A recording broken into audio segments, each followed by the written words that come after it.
My road of addiction started when I was 17, and I first started smoking pot. Started going parties, drinking a bit on the weekends. Kind of led to other things, acid, ecstasy, lots of pills, lots of painkillers. A couple years down the road, I find heroin for the first time, and it was just done after that. So did heroin for about 3 years, snorting it, shooting it up, and ended up in a lot of misery. Tried to kill myself a few times, ended up in the psych ward, multiple hospital visits. Just absolute misery. By the time I was 17, I was panhandling in South Dallas. I was homeless. Was overdosed a few times, and just didn't have much of a plan for my life. Probably wasn't gonna make it much further. I didn't have any other option, like I was on death's door, and I didn't want to live that way anymore. And the biggest thing was I was so depressed that I just couldn't take it. And I have never been suicidal, but like death was so okay with me at that point in my life, Like I'd never been to treatment or stuff like that before. I remember my parents sending me to like IOPs and like to talk to people when I was as young as like 16, 17. I mean, they saw like there was a problem, but so like I really didn't know what to expect. Like I went blind into treatment, and I kind of came blind into here, like not knowing fully what to expect. My son went to college his freshman year and started smoking pot, marijuana in his dormitory, and ended up getting arrested. After which time we pulled him out of school. He went to a treatment center, and when he left the treatment center, he went to a sober living home. That sober living home did not have an IOP as part of their program, so he went to an independent IOP. So there wasn't a lot of communication between the IOP and the house that he was living in. He relapsed and was kicked out of the house and was homeless for about 3 months. He did one treatment center. He went to Karen in Princeton, Texas. He basically came to me 3 days before Christmas and told me if he didn't go to rehab, he figured he'd be dead before New Year's.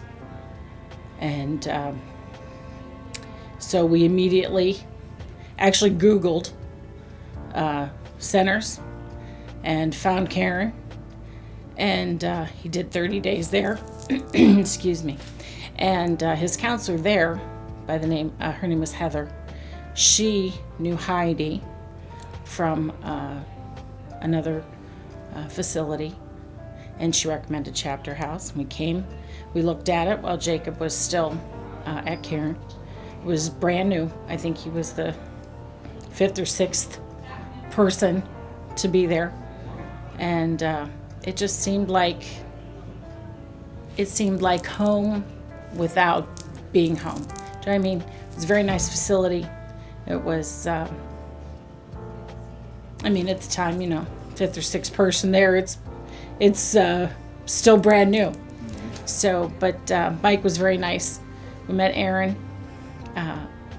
They went through everything, explained the program, and Jake was ready.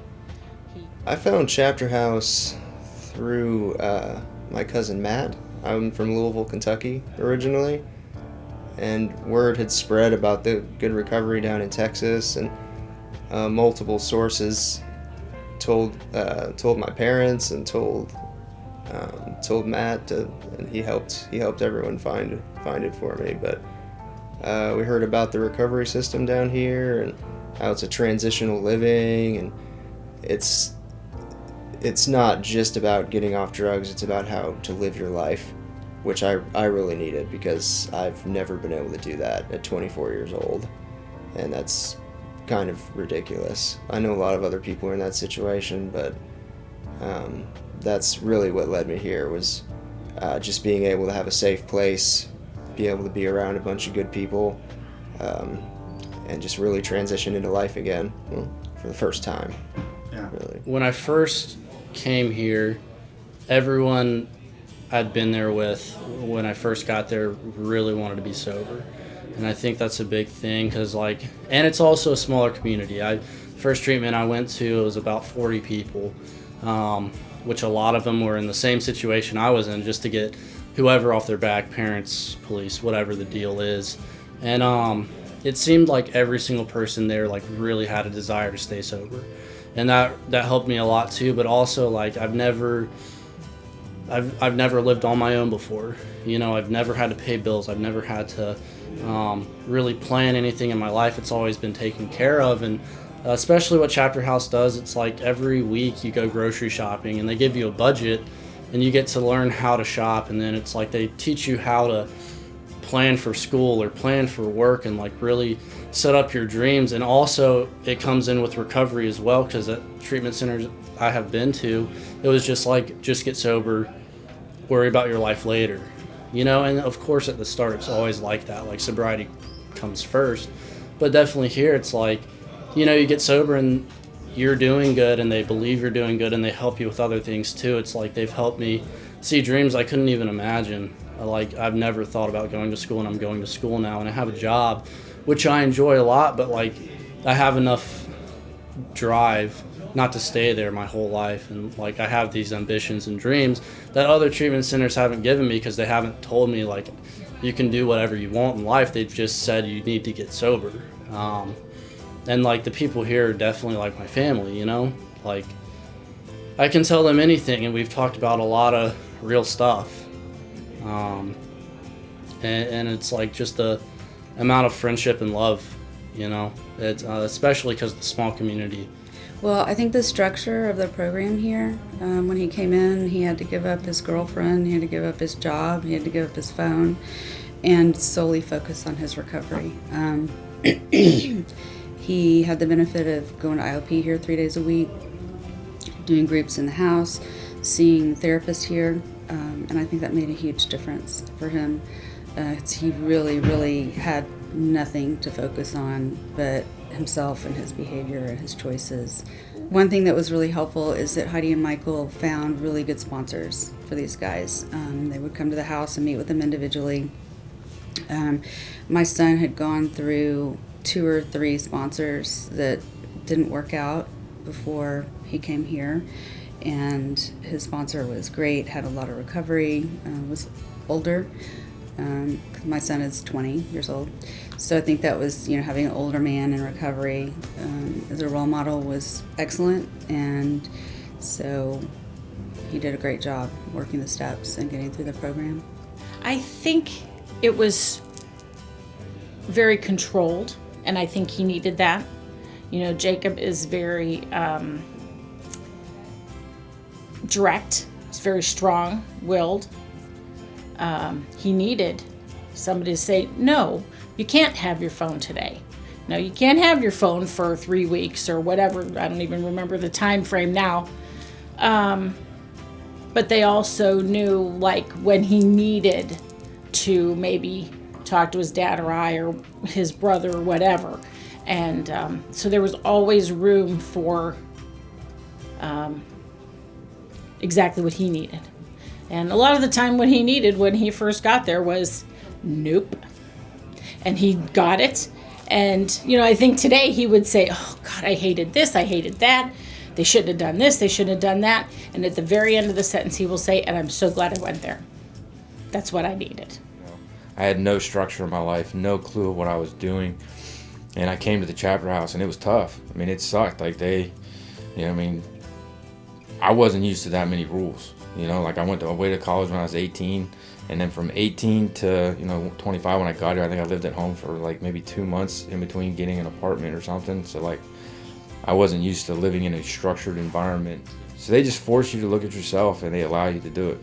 And they teach you how to, that it's all right to feel them feelings, because physical sobriety is pretty easy. That's the easy part, especially when you're locked down in an inpatient treatment center. 30 days, the drugs, alcohol, they're out of your system, the fog's cleared, and that's when the real work starts. And I knew how to be angry. I knew how to be afraid, but the only emotion I knew how to express was anger. They allowed me and showed me, especially that they showed me that it was all right and that men can cry, you know, kind of deal. You know, there ain't nothing wrong with it. And that, you know, it's good to be happy. It's all right to be sad. You can be confused. You can be happy and not have to drink. You can be sad and not have to drink.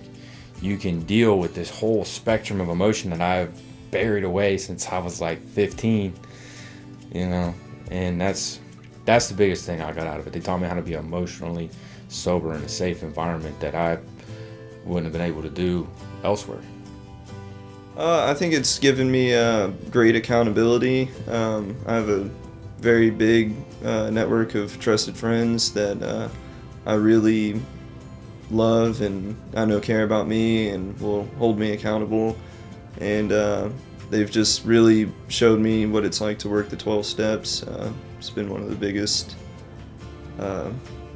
helps to my recovery that I could have imagined.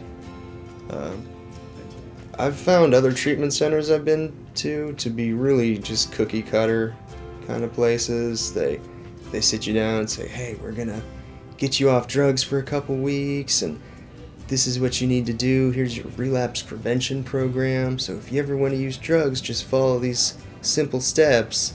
And it's really just a bunch of nonsense.